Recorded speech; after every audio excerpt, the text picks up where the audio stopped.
வயது சிறிய குடும்பங்கள் ஆகிவிட்டதால் தாத்தா பாட்டிகளோடு பேரு குழந்தைகள் கொஞ்சம் மகிழ வாய்ப்பு இல்லாமல் போய்விட்டது.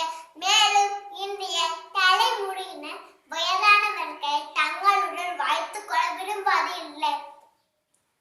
சிலரோ அவர்களை முதியோர் இல்லங்களில் சேர்த்து விடுகின்றனர். அதே சமயம் நமக்கும் அந்த நிலைமை வாழ்ந்தது இவர்கள் உணர்வது இல்லை.